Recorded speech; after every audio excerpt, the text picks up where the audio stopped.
Celebrating 30 years of phenomenal trend forecasting, 5 times a week, Monday through Friday. Here's Gerald Celente with today's trends in the news. Hi, this is Gerald Celente. It's Monday, June 8, 2015, and here are some of today's trends in the news. What a weekend. What a weekend. We had the conference here on Saturday. It was sensational.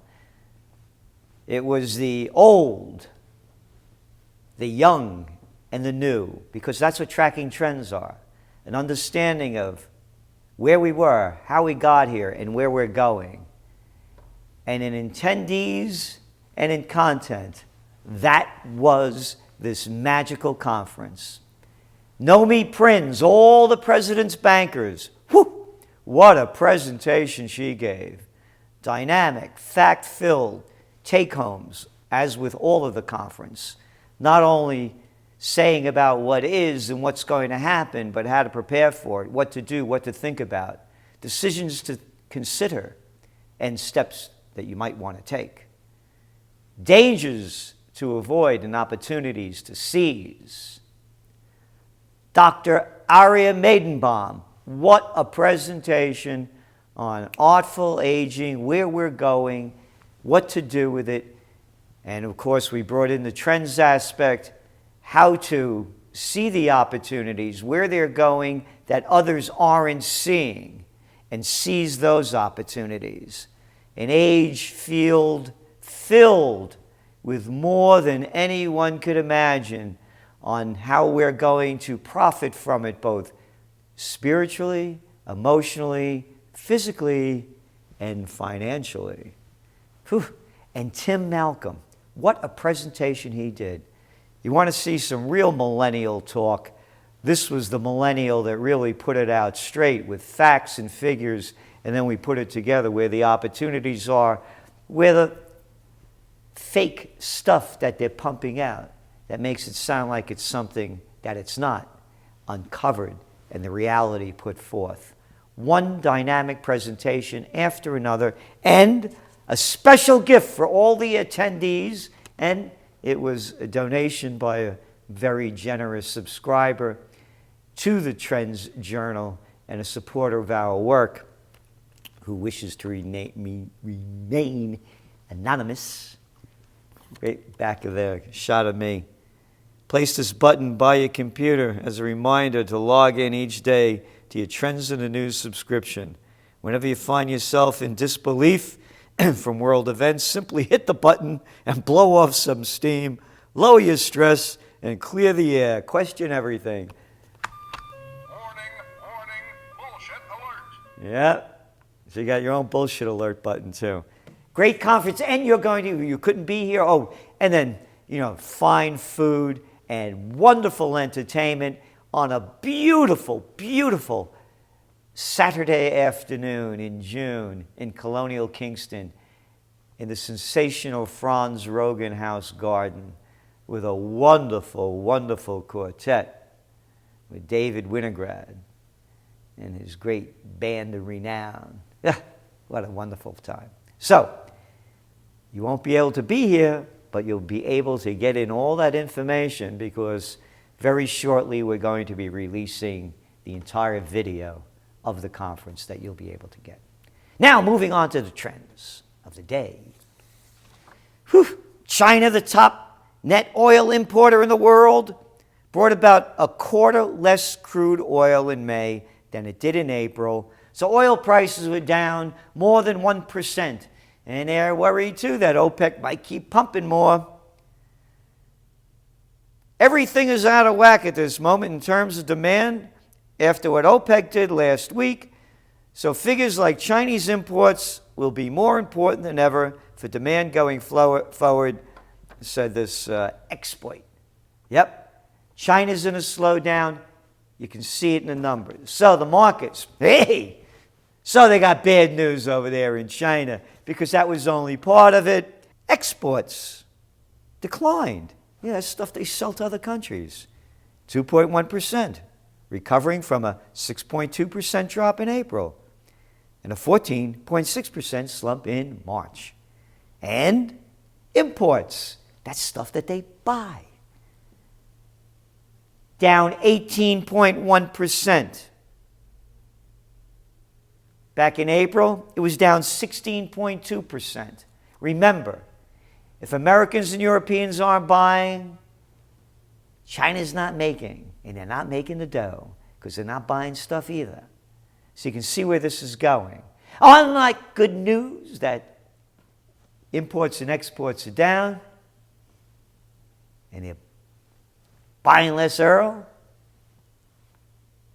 Shanghai's up over 2%.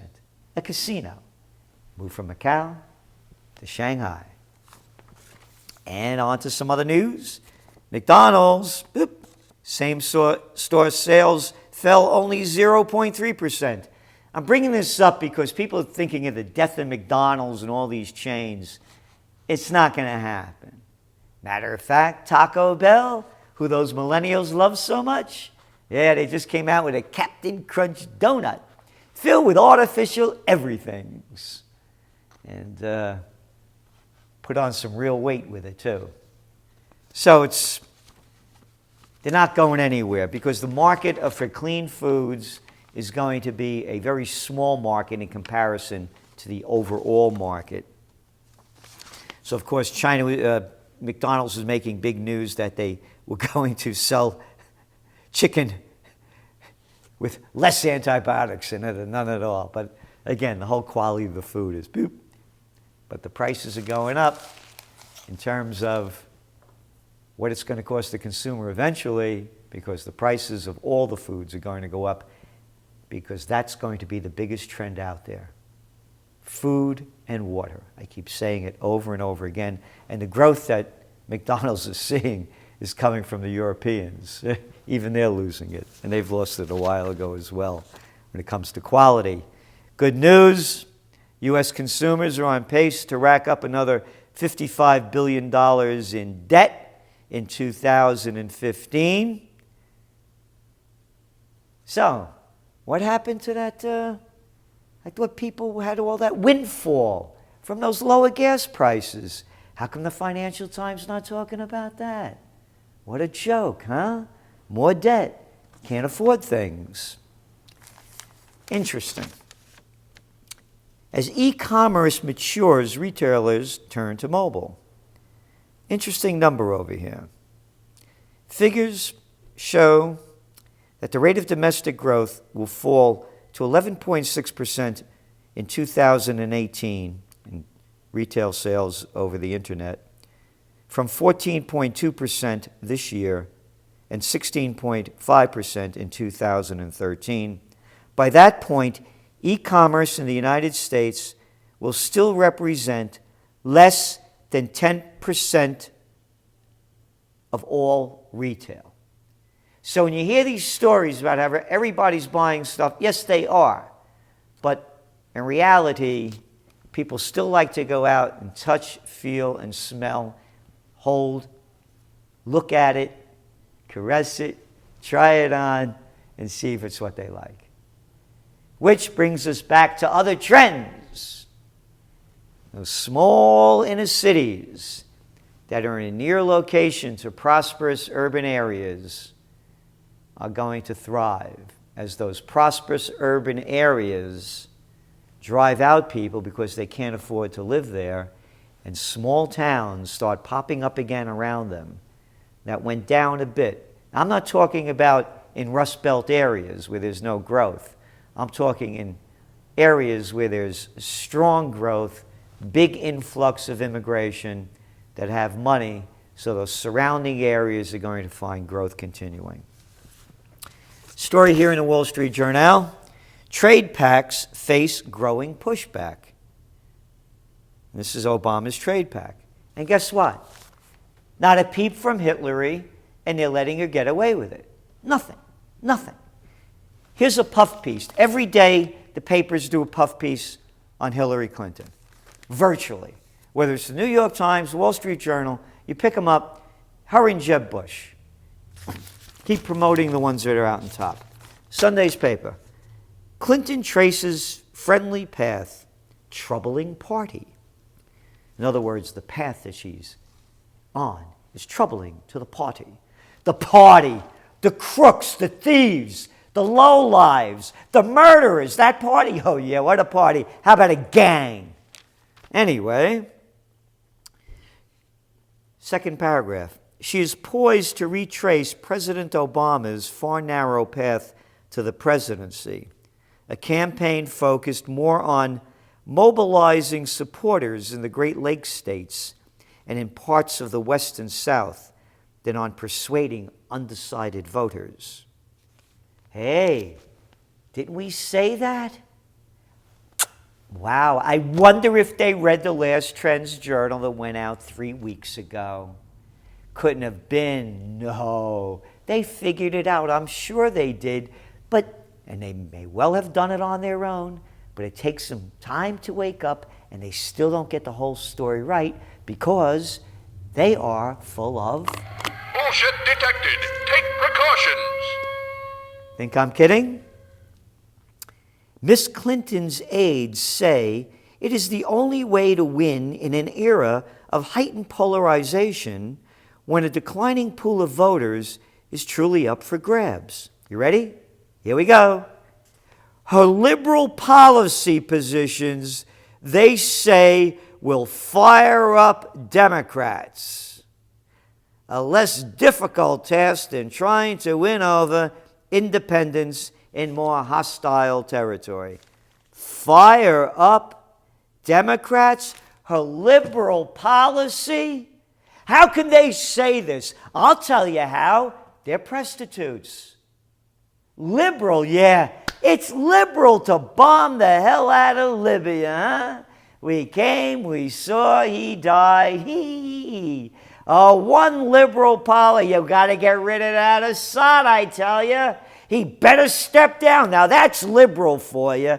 As we say, liberals lie. Conservatives believe. We got to get the Muslims over there before they come over here. They actually believe that stupid crap. They know better, but they're cowards, the liberals. And there you got it right there. On another piece of news and information, perks grow for presidents of colleges, surveys find.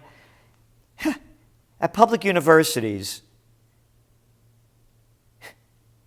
presidents were making $428,000 a year. That's the median salary. $428,000. That's why they don't want interactive view. Because it's going to rob them of robbing us. Or rob them of the opportunity to rob us. One of the young fellows, Tim Malcolm, who gave the talk on millennials, I said, perfect, great job, best I've heard, because he's the real deal. He got out of school with $100,000 in debt. And then for the private institutions, you have people up there among the chief executives of private institutions, 3 dozen earned at least $1 million in 2012. And up here in Troy, New York, at Rensselaer Polytech, RPI, $7 million she made, the woman who's the president, Ann Jackson. And in the United States, since Obama became president the first 4 years, the 0.1% of the population increased their share of the wealth from 19% to 22%, while the top 1% of income earners in the U.S. took in 95% of all income gains since 2009. And for U.S. median household income has fallen 12% in that same period, and that we, the people, are earning $6,400 less per year in 2013 than we did in 2007. A lot of news, changes over there in the Turkish government, still bombing away over there in Yemen, and a story, and we keep saying it, it's the one to follow, as the Saudis kill Yemenis, and now some 5,000 are dead. They're now getting reports coming in that rockets are hitting Saudi oil installations. A lot going on in the news, a A lot more to come. This is Gerald Celente, and that's some of today's trends in the news.